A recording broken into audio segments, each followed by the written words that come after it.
Hai, Assalamualaikum, salam sejahtera, salam gadang untuk semua. Welcome back to my channel. Jadi, aku nak bincang sikit, aku nak sembang sikit pasal kekalahan kita itu, yang kita kalah dengan Aston Villa 3-0 dekat home. Jadi, boleh katakan satu tim, aku tak akan petik nama pemain siapa-siapa yang bertanggungjawab lah. Aku rasa satu tim perlu bertanggungjawab, dan juga Arteta pun dalam press conference pun lepas game tu dia pun kata yang dia akan bertanggungjawab lah lepas apa yang terjadi. Sebab bagi aku, sejak Arteta masuk, ini adalah performance yang paling teruk lah bagi aku kan. Jadi tak boleh nak cakap apa, result dah keluar, kita pun kalah 3-0. So kita move forward je lah kan. Kita tengok pada next game, masa lepas international break nanti kita bangkit macam mana lah. Sebab fixture kita memang agak payah lepas ni. Kita akan jumpa Leeds away, lepas tu kita akan jumpa Wolves dekat home, lepas tu North London Derby, kita akan jumpa Spurs dekat tempat diorang. Jadi akan ada game-game yang agak payah yang akan mendatang. So untuk game lawan Aston Villa, boleh aku katakan macam aku cakap tadi, manager dan juga player semua perlu bertanggungjawab lah. Perlu tengok diri diorang dalam dalam apa yang silapnya masa lawan Aston Villa itu.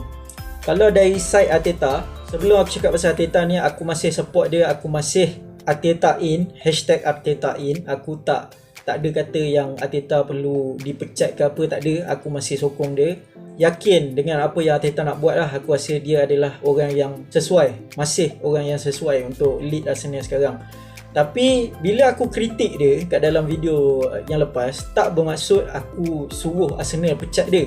Bila kau sokong seseorang manager tu, tak bermaksud kau tak boleh kritik dia apa yang dia dah buat silap. Dalam game Aston Villa banyak yang dia buat silap. Kita start pada line up dulu, line up yang diturunkan untuk home game, untuk kau lawan siapa-siapa lah, Aston Villa ke, West Brom ke, Leicester City even sekalipun, mindset kau untuk home game adalah untuk attack. Sebab home game ni patutnya kau lebih dominan berbanding pihak lawan yang datang ke tempat kau sendiri. Dia macam seolah-olah macam kau jaga rumah kau sendirilah. Kalau rumah kau kena attack, kau mesti nak defend rumah kau kan.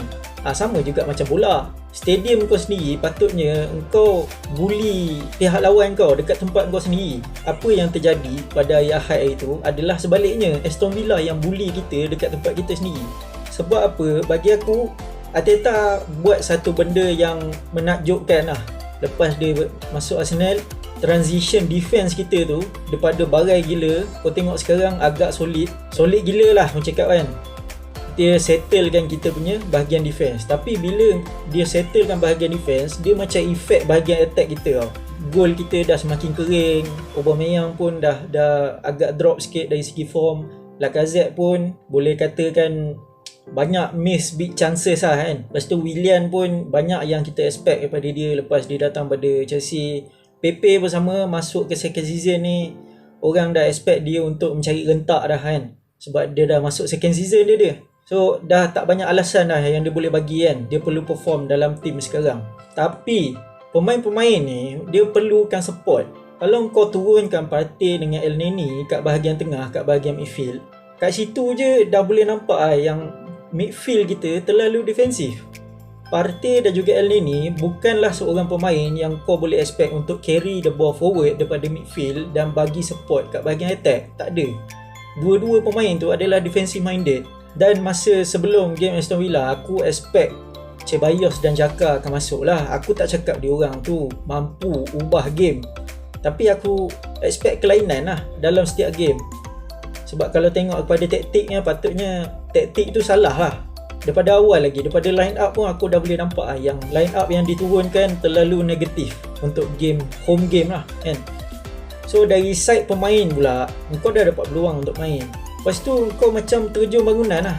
Lepas apa yang kau capai minggu lepas, macam ibarat kau daki Everest lah orang cakap kan. Dah sampai puncak, lepas tu kau bunuh diri, kau terjun ke bawah. Lepas apa yang kita tengok performance daripada pemain lawan Aston Villa itu. Mana pemain-pemain yang masih kita main dekat Old Trafford tu? Dia macam kau dalam masa seminggu tu, kau hilang jiwa kau tu hilang. Tak ada semangat, buntu idea. Yalah, memanglah masa dekat Old Trafford pun kita tak banyak chances pun, tapi lawan Aston Villa ni lagi teruk weh. Lagi teruk. Willian tak functional, Lacazette tak functional, Aubameyang pun jarang dapat bola. Aku tengok first touch pun ke laut. apa jadi kat semua pemain ni, itu yang aku tak faham. Itu yang aku macam buntu. Aku sendiri pun buntu, aku tak tahu apa yang dia orang buat. Lepas tu bila cakap pasal Willian lah kan, aku cakap pasal Willian, sebelum dia masuk Arsenal, ramai orang expect yang dia akan masuk dan terus boom lepas apa yang experience dia sebelum ni lah. Sebab dia main kat Chelsea, dia ada experience main dekat EPL lah kan. So orang expect dia akan masuk ke Arsenal dan continue lah dia punya form kan. Tapi selain daripada game Fulham, dia agak mengecewakan bagi aku. Tapi aku masih tak putus asa lagi lah dengan Willian ni. Aku nak tengok kelainan lah dekat Willian. Dan apa yang aku maksudkan dari segi kelainan ni adalah aku nak tengok Arteta letak dia kat bahagian camp tu, center attacking midfield, main dekat position nombor 10 tu sebagai seorang attacking midfielder. Cuba benda yang baru. Dan Pepe pun macam aku cakap tadi, dia dah masuk season yang kedua, dia patutnya dah mula produce lah, dah mula tunjukkan diri dia yang sebenar. Untuk game-game Eropah pun, walaupun dia tak orang kata full flow lagi, dia dah nampak lah dia punya bahaya dia bila Pepe masuk kan. Even masa Aston Villa pun aku rasa dia masuk tu, dia memberi impact yang positif juga walaupun kejap. Jadi aku nak tengok bahagian depan, attacking front, aku expect Lacazette akan di-dropkan untuk kali ni permanently lah, untuk Lacazette, supaya dia boleh tengok diri dia dalam-dalam apa salah dia. Sebab bagi aku dia terlalu selesa dalam tim. Dia tahu yang untuk next game dia akan dipilih walaupun dia tak score. So aku expect Arteta akan lebih tegas, keluarkan Lacazette, masukkan Aubameyang kat bahagian tengah, Saka main left wing, Pepe main right wing, dan letak Willian kat bahagian attacking midfielder. Cuba. Sebab masa game lawan Sheffield United, masa period second half, minit ke 65 ke 70 tak silap aku, Willian masuk ke dalam sebab Pepe masuk ganti substitute, dia masuk main right wing, dan Willian main attacking midfielder. Aku nampak benda tu boleh function, cuma tak diberi peluang lagi. Aku nak tengok kelainan yang terjadi.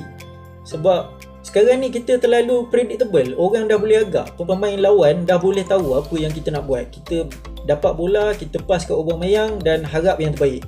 Kita terlalu bergantung kat Aubameyang untuk skor gol.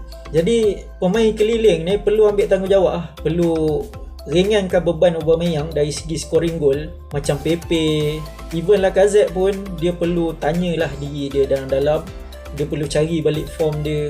Untuk Arteta pula, masa international break ni aku harap dia dapat revise lah lagi kan.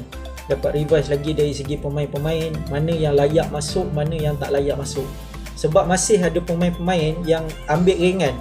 Bila kau dapat peluang main, kau macam sambil lewa, kau tak main sepenuh hati kau sendiri kan. International break ni adalah masa yang bagus untuk pemain-pemain dan juga Arteta revise balik diri diorang, tanya balik diri diorang mana silapnya, dan kita bangkit balik lah lepas international break kan. Macam aku cakap tadi, kita punya fixture pun agak payah lepas ni, tapi payah tak bermaksud mustahil. Jadi aku expect satu reaction yang besar daripada tim lepas ni kan. Sampai sini je video aku, dan aku undur diri lah kan. Kepada siapa yang belum subscribe, aku akan boleh subscribe, dan jangan lupa tekan butang lonceng di sebelah butang subscribe tu supaya korang takkan miss video aku lagi. Dan akhir kata dari aku Zul sign.